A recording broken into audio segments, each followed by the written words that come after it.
We are live. Hello. All right. Hey, friends. So, Julie, thank you so much for agreeing to come on the channel. I'm It's very my good to have you here. Sorry, go on. I was just gonna say it's my pleasure to be here. Yeah, I've been watching you for a while, and we've been following each other.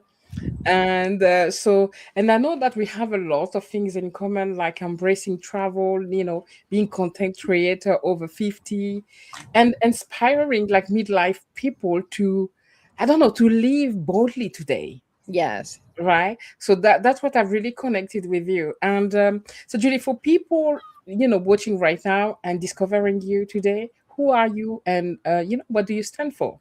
Oh, great. My name is Julie Jordan Scott, and my channel is Aging Joyfully. And what I stand for, that's a really great question.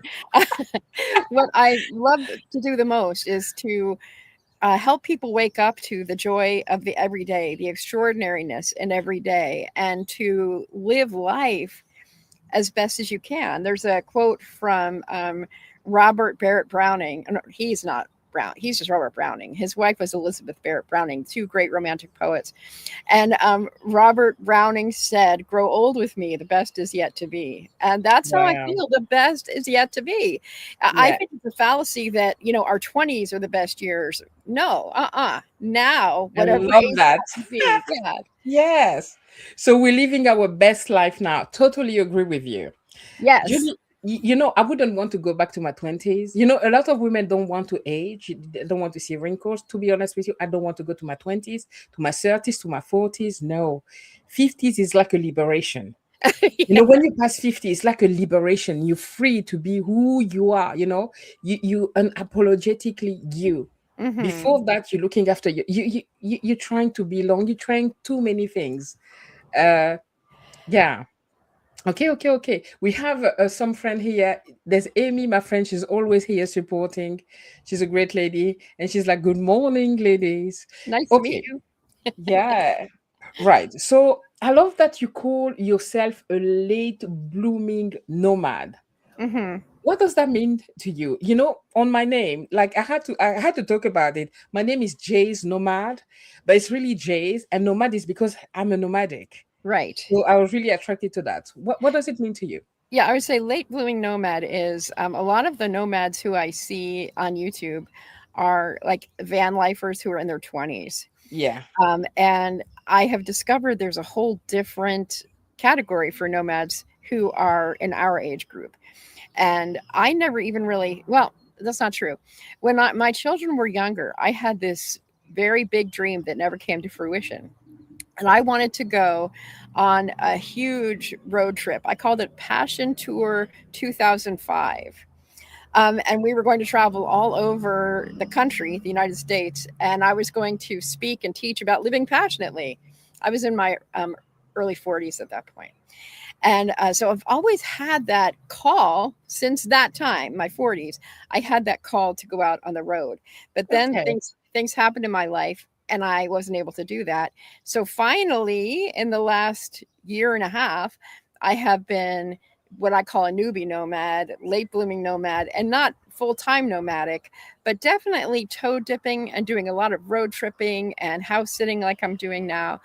And really, one of the things that I say, Jace, is um, someday, someday when I grow up, I will find the place that I want to put down roots, and I haven't found that yet.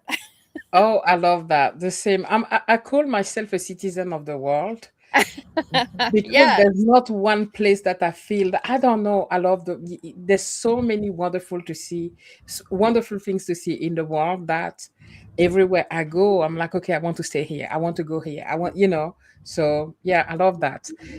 There's my other friend here. I mean, you may know Mary, I motivation don't with think I Mary. know her. No, I'm glad Oh, to meet you she today. is amazing. Actually, you would really connect with Mary. Mary is all about meditation, Yeah, and yeah, that's my yeah, language. exactly. Her channel is amazing. Um, right. So, I want to come back to something that you mentioned is your near death experience. That actually changed your life. How I can imagine. So, how did that moment, reframe how you look at, time and aging and life in general, really. Yeah, it had a big impact. I had my near death experience happened when I got a disease called coccidioidomycosis, also Oh, known as valley fever, which is a rare disease. Um, okay. and I was hospitalized for it. And Hmm. then I got sepsis on top of that. Wow. So I was about to be discharged. And the next thing I knew was my body just started failing. And many of my systems of my body started failing and wound up in the ICU, and thankfully came out of that. But what was difficult for me was when I got out of the hospital. I remember sitting in the corner of my living room, and I hit a pretty deep depressive wall where I could not. I just was not doing very good at functioning, and I realized that something had to change. I needed to figure out a way to bring joy back into my life, and this Okay. was December of 2019, so right before COVID hit. And so I decided if I could just do one creative act every day and share that creative act, then it would give me something to look forward to. And well, I started with writing 377 haiku for 377 days. I have a book coming out about that in October, by the way. Okay. Um, but that was the start. And my life has just continued to evolve and grow and continue to be joyful ever since then. Okay. Yeah. Wow. Wow. And I can imagine that having, been close to death is something that really changed completely your priorities, isn't it? And Yeah. what matters, the most to you now that maybe didn't before? I think what it did is it made me want to have a lot of joyful experience as much as I can in my Okay. life, and also to know. I'm trying to think how to express this. To be sure to emulate love to one another, to the people I Yeah. encounter, but also with my children. That's probably the hardest thing about nomadic life and being on the East Coast, and a lot of my family and friends are on the West Coast of the US. And so one of my high priorities now is making sure that I have adequate time with the different members of my children, my three children and their Yeah. family. And Okay. that's my biggest challenge. And for example, we're celebrating Mother's Day on Zoom next the middle of this week. And I said, I need to see all of y'all together. I need to spend time, even if I'm not in person. I need to be with all of you, instead of just texting and photo sharing and stuff separately, FaceTiming separately. So, but the love goes out to, like, I like to think my word for the year is conviviality. And Yeah. conviviality means like being hospitable. And I try Yeah. that as a way of life. I want people when they meet me and hang out with me or pass me by in the street or meet me at a grocery store, that they can feel love coming from me, because I truly do love humanity, love the world, in a much more vibrant way than I did before I almost died. Because now I know can't mess around with this life we have. I know, that's amazing. As you were expressing, telling about, conviviality, and I heard you say that several times on your channel. Yeah. It filled me with joy, honestly. Just hearing it, because it's like you were pouring that love into me, Yeah, you yeah. know. That's And great. That's such great feedback. yeah, I'm sure for the people watching as well. I quickly go to some of our friend here. There's some messages.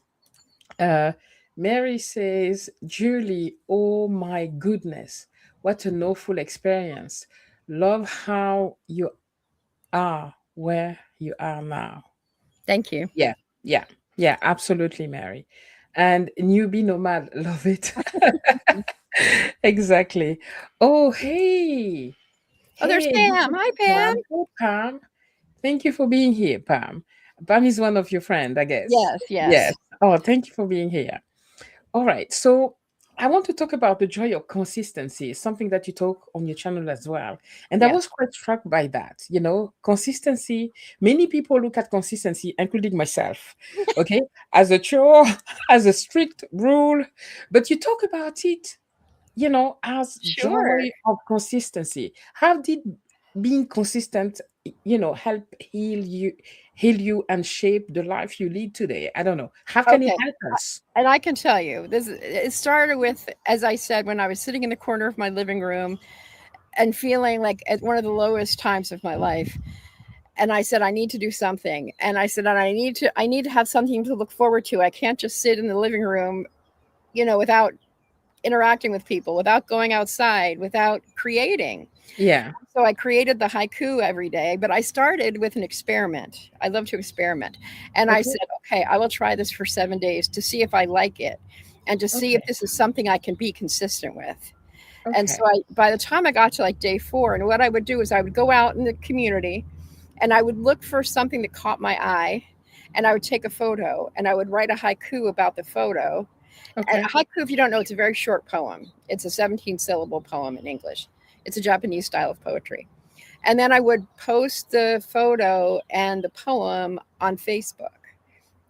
And Facebook, my Facebook friends didn't know this, but they were my invisible accountability partners. So every day for 377 days, I was consistent in posting these poems before noon, like clockwork. I didn't miss a day. I was like 30 minutes late one day because I was with a friend of mine, and we were out running errands, and I said, oh my gosh, oh my gosh, oh my gosh, it's 12:25. Oh my goodness. And so I just ran to he was doing something inside of a shop where he was making copies for his college class he was teaching. I literally ran to the parking lot, took a picture of the tree, looked up in the tree, click, and wrote a haiku right then and there. But once I got done with that project, I decided, well, what can I do next? I love this consistency thing. It helps me to wake up and be excited about what am I going to find in my life? What's going to be Oh, out there? wow. What is different? What is unique? What is telling the story of my life today? So it was present moment. It was creativity. It was taking photos. It was sharing it. It was inviting people into my life because people got really involved. They Yeah. and then next year I hugged trees. Very popular. People now Yeah. see me as a true tree hugger because I did it for 377 days, facing forward on Facebook. And during that year, I have to tell you, Jace, I lost my dad in April of that year. I lost my brother in December of that year. I Oh, moved across country, or I tried to. I had to move back to California briefly. But I went through so much turmoil I'm that sorry. before I would have totally collapsed into myself. I would not have been able to face life, Okay. except I was looking forward for a new tree to hug. I was looking forward to sharing that tree hug. I was looking forward to when I drove across country, hugging trees in different states. That's still something I do. I hug trees. When I go into a new state, I have to find a tree to hug.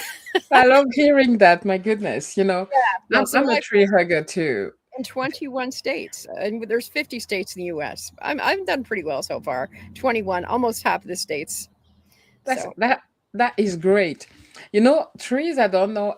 I'm a tree hugger too because I feel like an energy. I could feel low if I go in the wood and then start hugging. I don't know. I feel like there's a connection. There's something energy going through me that helps me. That makes me joyful and hopeful. So, all right, that's amazing. I may just I quickly tell you? want to. May I tell you one more Yep. thing, please, Chase? Yep. Um, Oftentimes people think when they hug trees, they need like the biggest, coolest, most wise tree in the woods. That's what people think. The Yeah. thing about being consistent every day in a place like Bakersfield, California, which is in the desert, in a drought, Okay. So not my many. favorite trees to hug, people think this is crazy, are the trees that look that look the thirstiest, the ones who truly need a hug. Wow. And one time I was hugging a tree in a parking lot, a grocery store parking lot. And I was hugging this tree. And this woman said to me, as I stopped hugging the trees, walking back to my car, this woman said, I have no idea what you are doing, but you just look so happy. I told my son, look at that woman. Isn't she beautiful? And the beauty was because I was so vibrantly alive, holding that, hugging that little tree, small tree that was clearly fading from life because Oh, they planted trees in wow. parking lot. That's not a place for a tree to thrive. So yes, that's my favorite strange kind of tree to hug. Thank you so much for sharing that, because I would actually go to the big tree, you Yeah. know, to take from the tree, to take energy from the tree. But you actually go there and give love to that tree that in need of a hug. That's Yes. so different. That's so different. Okay, that's amazing. Right. So do you have a daily routine at home? A Yes. mindless routine? Yes, I do. I have a routine that is much more conventional now. I so after the trees hugging, I started writing love notes to the world every Okay. day. They're called Good Morning Love. Yeah. I still write those. I started that in 2022, and I did the 377 days, and then I stopped. But after my mom died, and the Good Morning Love comes from my mom because she used Yeah. to, when I would get up in the morning, she'd say, Good morning, love. Yeah. So it's a way from that is a way for me to bring love to the world. So every day when I get up, I do my morning writing practice, which is right now I'm writing 100 sentences a day creatively, and then I write Good Morning Love. And I publish Good Morning Love every day on Facebook with pictures. I call it Seinfeld because Seinfeld the show, they always said, or Seinfeld's idea was it wasn't about anything. It was just here's life. And that's kind of how Good Morning Love is. It's not about the mountaintop experiences. It's not about the cool places you go. It's like, here I am. Love me or not, here I am. Wow. And I've started to do that on YouTube a little bit, um, Yeah. doing videos called Good Morning Love based on that same premise. Okay. That's beautiful. We have a message here for from Mary saying, I love poetry and I haven't written many. How inspirational. Thank Okay. you. And Pam says, consistency, meeting joy, and sharing it does seem like a powerful way to keep going and gain strength. Hmm. Absolutely. Uh, I need to think about it. Okay. I would say, Pam, consistency definitely has a resistance kind of built in. And when I was doing this the first time, I actually had an online class called the Radical, let's see, it's something like the radical joy of consistency. And people are like, what do you mean the radical joy of consistency? Because most people are like, oh, like Jace was saying. But looking at it from a radically joyful perspective shifted everything because it became more a part of like an honor and a privilege. And I'm alive. I can do this still. I unfortunately, I'm going to get choked up, but I've lost several friends in the last couple of years. Yeah. And they'll never get to share their voices again. There Yeah. will never be another chapter for them. Uh, Yeah. I'm going to do a consistency project in June and July for a friend of mine who passed away in the last year, an index card art project, just a short term, 60-day thing. Because when I first did it more than 15 years ago, she was inspired because she saw me making these we were traveling together, road tripping, big surprise. And I brought my index cards with me because we were traveling. And Yeah. these were rules. Um, and so I decided that I would do it this year with a theme about love and loss. I'm calling it Love, Loss, Love Again. Wow. Oh my goodness. That's so beautiful. But when it comes to consistency, do you think that we can really bring it in all areas on our life if we see it with joy? Because I can be consistent with many things, but there's some things like go to work every morning is supposed to be my goal every single day. That doesn't happen often. Mm, How can I shift that, not seeing working every day as a chore or as, I don't know, as something that I must do, and more like that's something joyful? How can we reframe, yeah. regardless of, the Yeah, I was going to say that activity? definitely is a mindset shift. Hmm. Um, I know for me, if I oftentimes it helps me to attach some kind of reward, although it has to be a reward that's more an intrinsic thing. Hmm. Um, or I also like to make things into games. So um, I did. during the last since 2019, my life has been really topsy turvy, and I had to take a conventional job for a year and a half, which was shocking to someone who had been a freelancer for decades.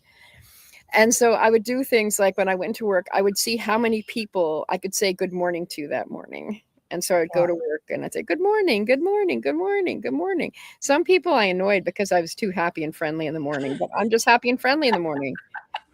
Plus, I was on the East Coast where people tend, and I'm working in a school setting, and people would tend to be growly. So fine, let them be growly. I'm going to be Wow. a joyful self anyway. Yeah.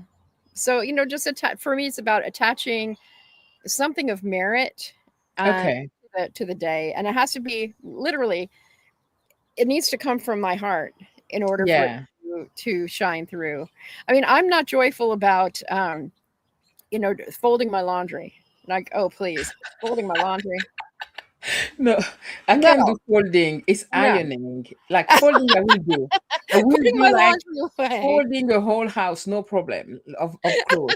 But like ironing a few clothes, even one or two, I hate ironing. I like no. I tend to know where clothes that need an iron, to be ironed. Yeah, nah. Yeah, I don't know if you ever heard of this woman called Pam. I don't know if you ever heard of Fly Lady, if you're still out there, but Fly Lady was a website, and it was a woman who made her house more convivial through cleaning. She didn't call it convivial. I'm just calling it that. And so one of her things that she started doing consistently that helped her to keep her house clean was shining her sink every day. She would clean her sink every night before she went to bed, and that was like a foundation for everything else. Was cleaning her sink. I was thinking about that as I was cleaning the sink in this house that I'm leaving today. I Yeah. thought I should get back into cleaning my sink every day. It might sound foolish. This is the reason okay, Jay, so you're really going to know I'm crazy, all of y'all who are watching this. But when I was in high school, I cleaned houses. That was one of the ways I made money. I've always been a scrappy, what can I do kind of self. And I always saved the bathrooms for last because I Yes. enjoyed cleaning the bathrooms. Okay. Why would I enjoy cleaning the bathrooms? Because I loved how when you went in there, they were dingy.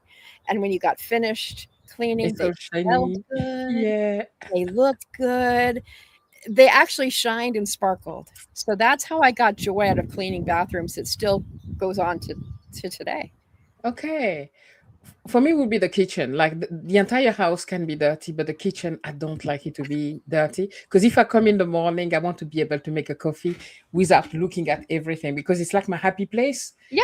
So I don't want to see like mess all around it. So I try to make sure that it's always neat. I quickly come to some of our friends' message here. Mary says, "Fellow tree huggers here." Yeah. Do you see all those trees over my shoulder? There's so many trees over there. um, Showing up every day. Yeah. Yeah. That's so important. Yeah. Pam says, I do find just consistently showing up for what is good for you brings joy eventually. I do find just consistently showing up for what is good for you brings joy eventually. Pam, I had to read it twice. So, Mhm. it stays and yeah, yeah, absolutely. Absolutely. No, I hadn't heard about the fly lady. Okay. Uh, hey, hi, Delvin. Hey, sorry, I may pronounce your name badly. I don't have my glasses today, so I can't really read properly. All right, so let's continue. Okay. Your channel, you call your channel "Aging Joyfully with Intention and Hope," Hmm. right? What does aging with purpose actually look like in real life? Is it about everything that you spoke about, or is there more? I would think that aging joyfully, if you look at the intention part, probably all of us have different intentions and different ideas of what aging joyfully means. Okay. For some of us, aging joyfully might be staying in our homes that we've always lived in. Yeah. For Yeah. some of us, aging joyfully means having an RV and traveling across the country and being a nomad. For some of us, aging joyfully means multi-generational living. I'm going to be doing multi-generational living soon, so that will be a good study because I'll be living with my daughter and her husband and family, and she's going to have a baby while I'm living there. Oh So wow. this will be a great, like a science experiment to see how that goes, because that's quite the trend here. So for some people, aging joyfully means staying healthy. Uh, I think that the hope, if you combine intentionality with hope, I think that's part of the equation that's super important, because to me hope is really significant, because that's what I lost when I was sitting in the living room in that recliner for Yeah. months without doing anything. I had lost hope. Okay. I had no vision for the future. I figured, this was it. And it was a creative process that helped to pull me out, and then Mhm. consistent creative process, and then doing that for the last few years. Yeah. So Yeah. I like that. You know, the I want to come back to the multi-generational yeah. mu- and the trois. Let me just reset my brain in English now. The multi-generational living. You Yes. know, in Africa, something that's normal, like you live with the grandparent, live with the parent, with the grandkid, is something that's completely normal. And I see it happening now in Europe as well. Like, Yes. because of the economy, and like even my daughter left the 23, 28, but they came back Yes. today More. around even, I told them we could maybe take a big house, and where you have your apartment, each of us have our own quarter, but we can still live together. And you have a babysitter that's there all the time with you when I'm not traveling, of course, Mm-hmm. because I'm still going to travel, Mm-hmm. etc. I think it's beautiful to be able to live. Are you looking forward to it, to live Um, with I would say there's things I'm looking forward to, and there's things I'm questioning with that. I am very independent, yeah, and that's one of the reasons why I started doing house sitting and pet sitting, was because I was concerned about living with them 365 days a year, 24/7. Um, One of the things that I'm learning is how important boundaries are to set and to hold. yeah, It's kind of difficult with a 3-year-old, um, but it's something that's super important. I think in the U.S., this has not always been very common. In yeah, some regions, it's more common than others. Some homes that are being built now are being built specifically with in-law units, or units yeah, used for income properties. And I'm grateful that I do have my own space, but I'm realizing even in these early days that I do need to set up some kind of a system because I work at home. So, yeah, and I work in the early morning. So oftentimes I'll be downstairs working because I'm living downstairs.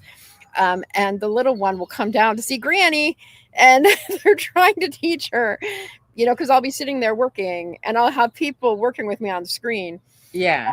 She just doesn't get it. But I think when I'm there more often, because I'm going to take between August, my plan to take August till December pretty much in the home. So we'll get a lot of practice. It will become less of a novelty. And we can Yeah, set up times that Granny can have the grandbaby come visit and things like that. So absolutely. Yeah. For me, it would work as well if I have my own apartment. yeah. That's why I say it needs to be a house big enough that I have a dependence, like a house that I can lock, and Yeah. and yeah, because 24/7 can become difficult, with the boundaries and all of that. And yes. Mhm. Okay, okay. Right. Oh, we have Judith here. Hi, Hey. Judith. Hey Judith. Nice to have you here. Right. So I want to talk about your nomadic life, okay? Okay. Your road trips, and can you tell us how you came about those road trips, and what did the road trip teach you about yourself or about life? And Yeah. Well, yeah, I can talk about that. The genesis of road tripping was probably from my childhood. okay. I grew up in Oh, a family of 6 children and 2 parents, okay. and we would road trip because it was the cheapest way to travel with such a large family. And we would camp. I don't know how we did this, but we were in a country squire, which is a station wagon, and there would be 3 kids in the middle seat, 3 kids in the way back, and my parents in the front. I don't, we went from New Jersey to Florida, which was like over 2 days drive. We went Okay. from New Jersey to California, no air conditioning. I mean, how did we do that? But and so that happened as a child, but as an adult, um, I love that form of travel. Okay. I love meeting people face to face, and I love the journey as much as the destination. Okay. My kids and I road tripped. Our first big road trip was in 2009, and it Okay. was just me and the three of them. And it was a fantastic experience. And my son, who is sometimes won't, he'll complain about road tripping, but at school they asked him, "So, what are some of your favorite things to do with your family?" And he said, "Go on road trips." Wow. So that can mean, a small day trip, which I also really like. I think day trips are fabulous. Yeah. They're like mini retreats for me. But also the bigger cross country trips, or a couple states away trips, or anything like things like that. As a matter of fact, my niece or my nephew went on a road trip from California to Tierra del Fuego in South America. He road tripped that. Okay. But recently you've been doing like road trip by yourself. You've been doing a lot of Yes. road trips by yourself. A few, women of our age are fearful about solo traveling, right? Taking Hmm. the road by yourself because you never know, Yeah. etc. What can you tell them? How do you handle? Did you had any fear at all when you started again traveling solo? Yeah, traveling solo at my age, I'm 64. I'm very open about talking about how old I am. Traveling from New Jersey to California, then back again. I was not nervous. Okay. I was not nervous. I had two moments where I got nervous, but both times I had a plan. I had a plan. So it was very, for me, it was spontaneous, the plan. But I Okay. also do things like I have several friends and family who can see me wherever I am. On the iPhone, I Yeah. have people who can see me 24/7. If they want to know where I am, they can see exactly where I am. Oh, they can track your, Mhm. yeah. Yeah. So I have, I, I have like 7 or 8 people who can see me all the time. okay. And that gives me comfort. That's like anybody. You can do, I suppose, probably, I would imagine many women do this just in everyday life. Yes, I do. Even when I take a Uber, when I'm Yeah. abroad, I will send my location, etc. Yeah. I had to check because I don't understand very well the map in America. So you went across country, New Jersey, California. It's Yeah. like, wow. Okay. Can you tell us what happened during that trip a Yeah. little bit? The scary No. moments. I'll tell you the scary moments. The Yeah. first, is that what you wanted to hear, Jace? The times that I got scared and what I did? No, just in general, how was it? If you had any scary moment, yeah, share. Okay. Yeah, Okay. I'm just So curious. Yeah. the great moments were, I planned some of it. I had a destination when I went to California. I Mhm. had a destination because I was house sitting for my cousin in Fresno. So I knew that I had to be there at a certain date. And I also had a car issue the day before I was supposed to leave. My check engine light came on, which set me back a day. That was Okay. nerve wracking, but okay, it worked out. Um, I would travel the first day, I traveled like 600 or so miles. I started in New Jersey, I wound up in Tennessee, and I drove through 5 American states. They're smaller states. Yeah. But my key strategies were stopping for walks. I would look for a place 2 hours from wherever I started. I would find out where there was a park or some place to stop, and I would, instead of going to like a just go to the gas station, fill up, and leave, I would walk, and that helped me to Okay. get to know the neighborhoods a little bit. It helped me get to know the people, and so that was a great strategy. And so I would take at least 2 walks every day while I was on the road. A lot of people don't exercise on the road. I think it's much wiser to walk. Wow. And it's part of that being with the people. I mean, that's to me, that's the point. It's about the Yeah. journey and it's about the people you meet along the way. Yeah. In fact, I have a video coming out today called about finding 5 minute friends. And that Okay. means you meet someone and you're with them for a sliver of your life, yet you can have a very meaningful exchange that you carry with you for the rest of your life. When you live again with intention that way, like I Yeah. wonder what great people I'm going to meet today. I believe that if you have that intention and if you have a belief system that supports that, God send me the best people today. And I think that's why Wow. I don't have to be scared because I have the intention and I have the connection with the divine and with God saying, send me the best people today. So one of the scary times was in all places, a smallish town in Virginia. This is my first day traveling. And there were some people in the parking lot. I went to a fast food place to use the restroom and get a soda or something. And these people in the parking lot looked kind of suspicious. And then I went into the restaurant and they went into the restaurant too. And I just felt uncomfortable. There's this weird vibe. And so I went to the restroom and then I went and ordered my drink and I befriended people who were waiting also. Hmm.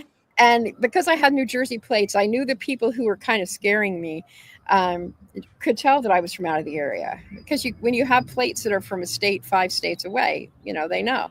Okay. So I befriended these people. They were working for like a paramedic company, so I knew where they worked. I knew they could be trusted, and I had a plan that if I got scared, that I could ask them to walk because I engaged them. I told them how I was traveling, and I asked them about the town, and just made small talk. And I knew that if I was still feeling uncomfortable, that I could ask one of the gentlemen to walk out to the car with me as a form of protection. So Wow. combining the 5 minute friends, the conviviality, and the prayer that please keep me safe. Please bring me good people today. So, I love that. What you said earlier about walking while road tripping, I wouldn't even do that. Like I'm listening to you and I'm Godsmack. I'm like, I've called myself a traveler. I'm like, I'm learning so much for you. I'm like, at the road trip, I'm not going to walk. Yeah, I may stop to the park and rest a little bit, shake my legs, but I won't be intentionally stopping to go for a walk. Thank you. yeah, I I, I, wouldn't. I would look at parks. I've played on so many playgrounds. 64-year-old women playing at a playground might be kind of weird, but it's really energizing and you get exercise and then you Yeah. encounter people. It's just, I cannot, and I don't even know how I stumbled into that. Again, if you're the belief system, help me Yeah. find the best people. Yeah, I firmly believe that. And when I drove back across the country on my return trip, I was on mostly on the interstate, a really busy interstate, and so I didn't get to do as much of that because I was so intent on getting home. I was like Hmm. really ready to be home. And I noticed the qualitative difference of not doing my walking, not getting out among the people. And at one point, I even said I could continue on Route 80 or I could take a different road to get to where I was going. And it only took like 10 more minutes. I'm like, I'm taking the smaller roads because this interstate highway, I've had enough of that. At the end of the day, I took a smaller road and it was so much better for my spirit. Wow. Mary says, Julie, wow. That is beautiful. A 5 minute friendship. Julie, did you say you were 64? I'm I 60. didn't dare think, but I knew your age because you talk about it on your channel. So, yeah. Yeah, but you don't look 64 at all. And, Thank you. as you're talking, Julie, I'm like, I'm seeing a road trip book, ebook, etiquette of, honestly, you said so many things that I wouldn't have thought of. And I like about, when you have like that gut feeling, our something inside always tell us if we are, you know, to fear something. When our system is like rejecting something, it's important to listen to it. And I do the same thing. If people scare me, I will talk to them. Hmm. I will go and like, oh, how are you doing? Just to, ease up. And yeah, honestly, I see an ebook about road trip. I don't know if it's in your car to do that, and I would definitely get it. Yeah, I was gonna say there is actually a group out there called Butterfly Tracks, I think is their name, and they're a group of women who do road trips with their RVs. Okay. Yeah, it's in Facebook. So Butterfly track. I haven't traveled with them, but it's on my radar. And they're Yeah. older ladies, and they did one in the Southwest. So they were going through Arizona, New Mexico. They were in Vegas. So yeah, Yeah. Yeah. And I did love the 5 minute friendship. It's really how you frame things, how the Yes. mindset around things. Because yeah, I see me stopping and talking to people for 5, 10 minutes, and that's a friendship that you created there. Hmm. So yeah, love that. Here, my good friend here. Hey, Nicole. Happy Sunday to everyone from Portugal. This woman keep moving. She's everywhere. Every time she's on the channel, she's like, okay, I'm in Guatemala. Oh, I'm here. Oh, I'm here. That's good. And us 50 plus, we need to be moving and then exploring the world. So that's fantastic. Happy to have you here, sis. Right. So I want to talk now about, you spoke already a little bit about creativity, gratitude, community, Yeah. and having a creative spark. And you do a lot of creativity around writing, etc. Um, why do you think is so vital for women to reclaim their creativity, in the second half of their life? Because you seem to, when I hear you talking, creativity has such a big um, place. Yes. Um, I think in my life, I see so much of life as creative. Um, I used to teach. I haven't taught this lately, but I used to teach college students in art classes as a speaker, and I would teach them how to write about art. And so the first thing that I would do is I would help them to really see how their life itself is art, and how, Jace, what we're doing right now is art. And that when we speak, the words we speak is art. When we choose an outfit to wear, that is art. Wow. And so when you think of that, when you kind of look at everything as, because this conversation that we're having will never be replicated. This is a once in a lifetime creative experience that you and I are experiencing, and that people watching or hearing, they'll be able to watch the replay. But the actual creative process of us conversing like this is a once in a lifetime thing. Okay. So yes, Wow. what happens though, I think that we get so caught up as women, like when we're in our 20s and 30s and into our 40s, depending upon if we're mothering or career climbing, entertaining insects. We get caught up in, at least for me, the expectations of others. And so Yes. when I was a young 20 something and starting a family and buying a home and doing everything right, I was really into getting it right, doing it right, living up to other people's expectations, Yeah. um, following the rules, fitting in, not letting my parents down, not letting my partner down, all this stuff, Yeah. and on and on. And so it's like the thought of creativity kind of squishes us into place. I wrote pretty much the whole time. I would say once I hit my middle 30s, that's a whole nother story. But I started to answer the call to write, even though I've written since before I was literate. The writing is my anchor art. I've like literally always done that. But most vitally and leading into a profession was actually in my late 30s. Okay. I'm an actor also. See, I'm a multi-passionate creative. So I do all kinds Yeah. of different things. But I got back on the stage when I was 41. 41, yes. And that was a pivotal moment to actually step back into that very immersive collaborative art form is huge for me. And in fact, that's another, these pivotal moments in our life are important to track. But the only reason I did that was by accident. I took a voice class because I was hosting a radio show, and I Okay. wanted to strengthen my voice for my work. Again, that's very much that before 40 thing of doing what's expected, making the most of ourselves professionally, not letting our family down, bringing in as much money as possible. So someday when we retire, we can have fun. Yeah.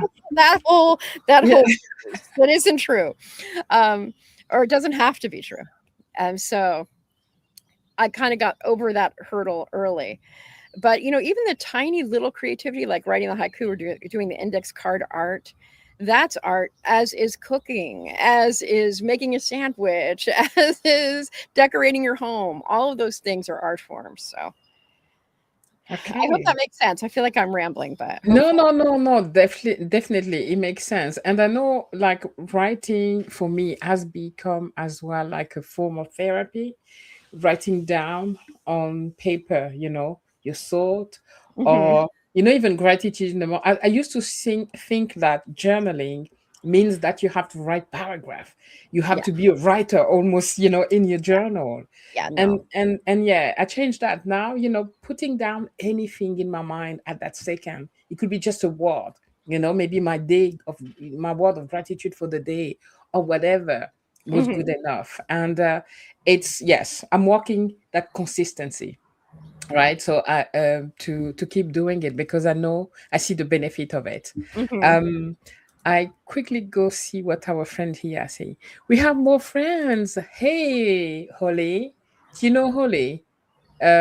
She's an amazing artist. She is a great artist. She's a good friend here as well. Very nice. And yeah, right. So okay, um can we talk a little bit about your weekly resets? My weekly reset. Yes, I do. Yeah, I do a weekly reset. I do a couple live streams, but that's the one that I do every Monday. And on yeah, Monday, we do gratitude and intention. There's a theme. We meet at 12:30 Eastern and Eastern time in the U.S. And basically, we support each other in stating what our gratitudes are, because yeah, gratitude has an energy and it multiplies when there's people around being grateful with you and sharing specifically what you're grateful for.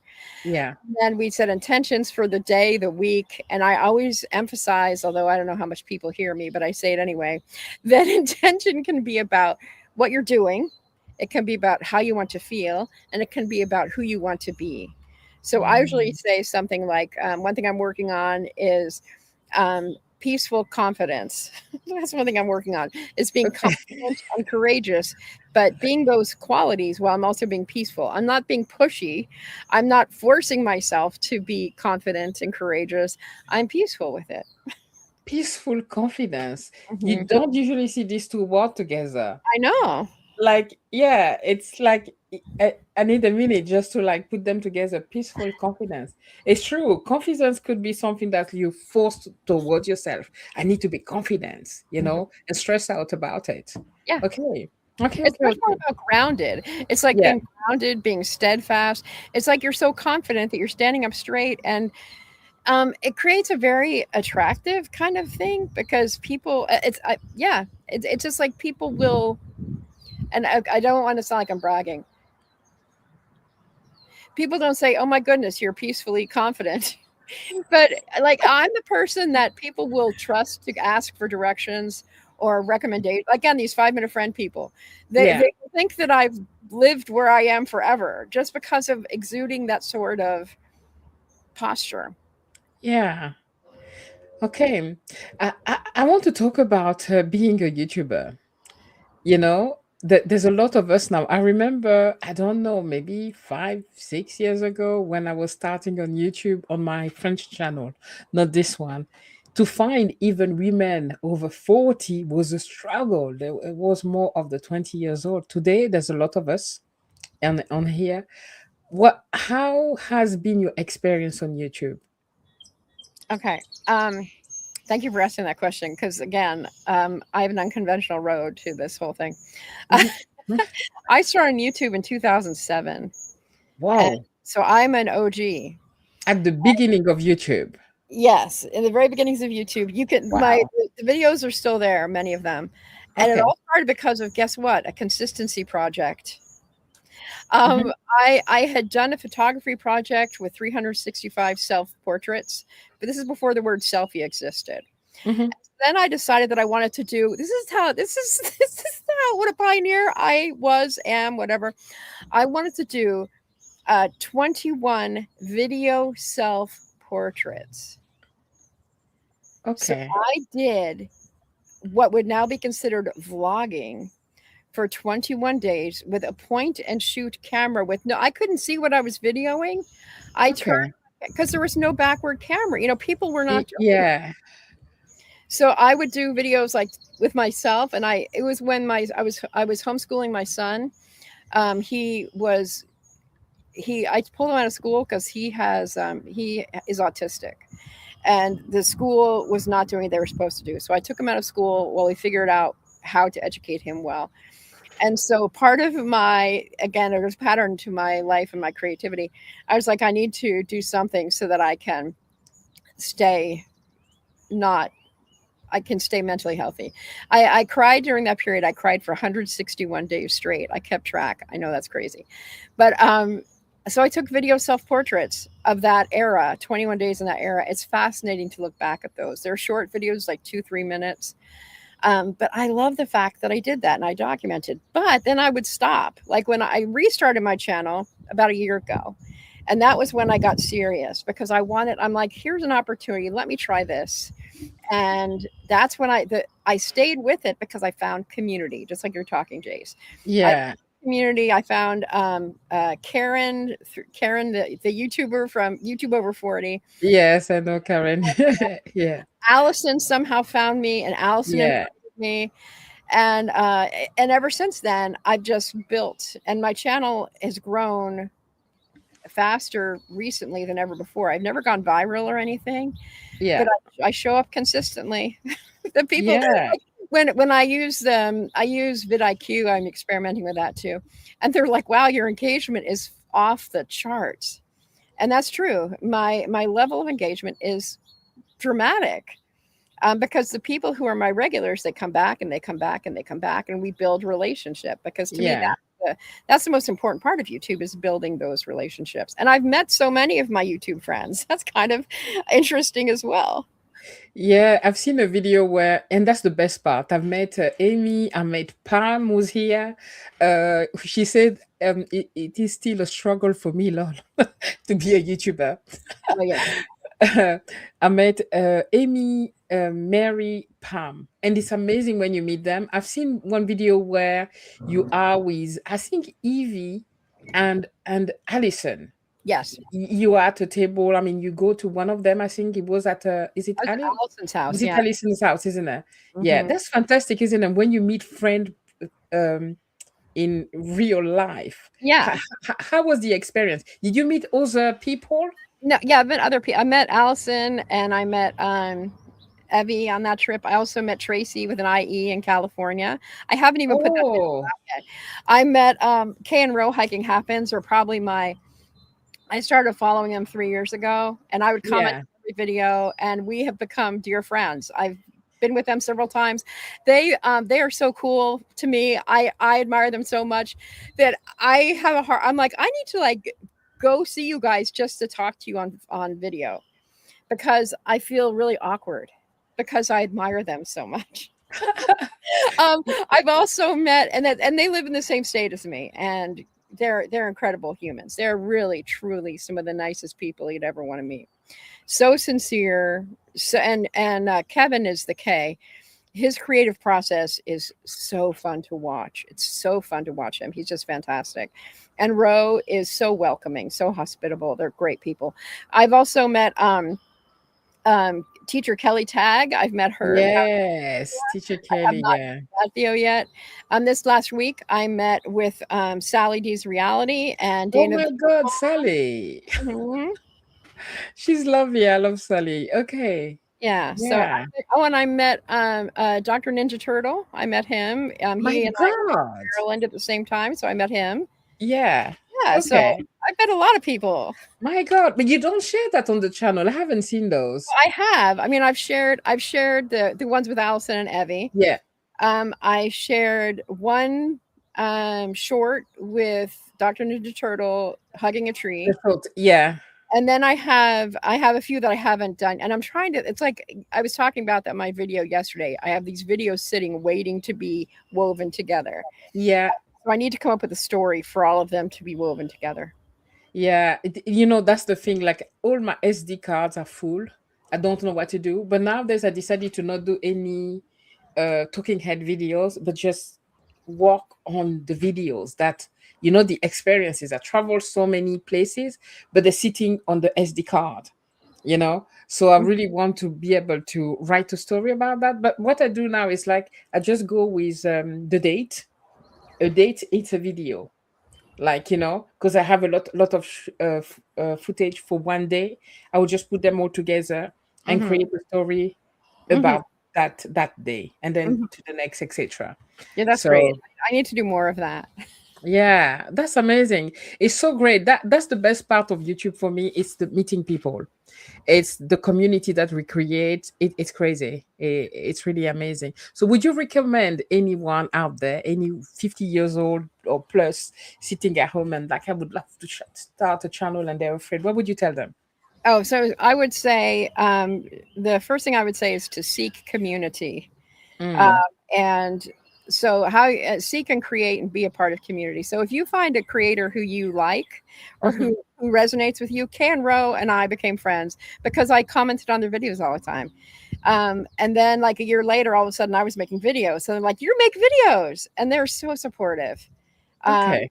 Have an interest. Look for people who are YouTubing about your interest. So um, also, I was going to say live streaming. I went on a live stream, a brand new to me live stream the other day, and people who are in the comments and live stream tend to be, if they're not trolls, tend to be really good people. I don't want to Yeah. talk about, but like Yeah. the people here on this on the chat today are awesome people. The ones I know, I'm looking forward to getting to know um, the people who I haven't met yet. I would also say responding to comments is super important, and not just things like good video, but Yeah. actually watching the video. And you don't have to write. Sometimes I write novels, as my friends will attest. Like I will respond with all kinds of details. That's not necessary. But at least letting them know that you paid attention to and noticed something specific. It's also really good writing practice. I always Absolutely. Uh, writing. Yeah, I need to get better at that, like responding straight away. Sometimes I'm responding to a message and I'm like, that was 2 months ago. Oh Yeah, my God, that's yeah. so bad. Yeah. But we're getting better. You did say it would be great to meet other YouTuber. It is. We've been trying to create like YouTube meetup, you Yes. know, and that's something that we should, we should do. And Yeah, I yeah, when you do your road trip, do you like try to meet people along the way? Do you try to see who's in the area? yeah, I would say yes. The reason I went through Texas was because of Allison. I would not have chosen to go through Texas if it wasn't for Allison. I would say my longtime friends are like, "You were in Texas," and so when I was in Texas, I met Allison and Evie, and I also had a reunion with a friend from my first or my second job. We were young adults. We roomed in the same building in Los Angeles. I was in her wedding. We had not talked in probably 25 years. I met up with her in Dallas, which is fantastic. And then in California, I knew that Tracy was there. So Tracy and I met up because I was nearby, and the thing is about YouTube is you make friends all over the place. Yeah, And so if you know someone is there, why not reach out to them? It's like here in Pittsburgh. I'm Sally D's Reality. Hello. Of course I'm going to meet yeah, Dana. yeah, Of course I'm going to meet with you. So it's about being aware of where people are. And some people like again back to Canro Hiking Happens, who I talk about all the time. They were at a meetup yesterday in Pennsylvania, not like 3 hours from here. And they were meeting up like with a bunch of hikers, campers, outdoors people in Pennsylvania. And I think that would be my dream, would be to like have a meetup of women over 50 in different regions across the country. And because to me, that's kind of my niche, is my age. I mean, I yeah. don't know who's my age, but really it's about You living our could life organize it. You, wherever it you is that we're doing. yeah, you could organize it. I'm Yeah, not that great with organization, but I could definitely say, hey, meet us up here kind of thing. yeah. Pam say, I adore your detailed comment, Julie. Uh, Thank you, Holy Pam. Holly says, my problem is not reading my comment before I push send. And then after reading, I'm like, what? Okay, so this is another goofy tip. I hope you don't mind. Mhm. And that is that sometimes when I'm writing comments, I actually write them in a document. Like I'll be watching the video and I'll have a document open and I'll be typing into the document as I'm I do, watching. I do that sometime, but lately I haven't been able to because I'm trying to focus on the channel. And Yes. sometimes I feel guilty if I have a proper message there like you do.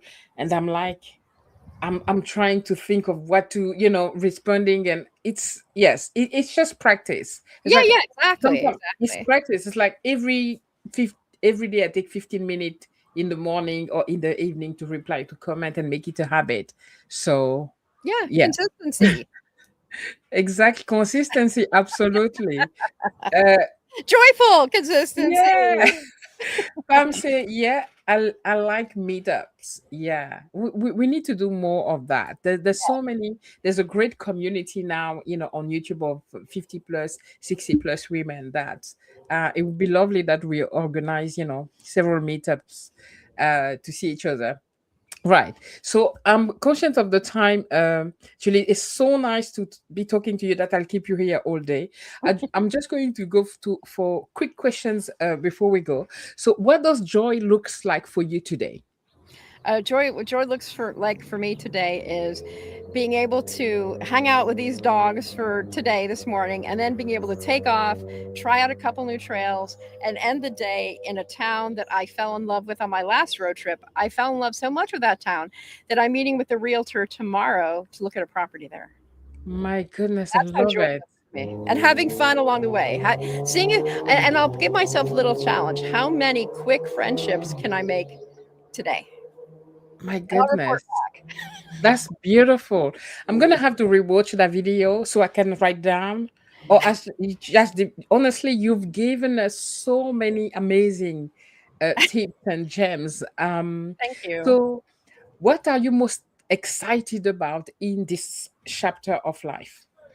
What I'm most excited about in this chapter of life, I'm excited about the books that I have coming out. So I have a book about the haikus coming out. I have a book about the tree hugging coming out, which is really significant for me.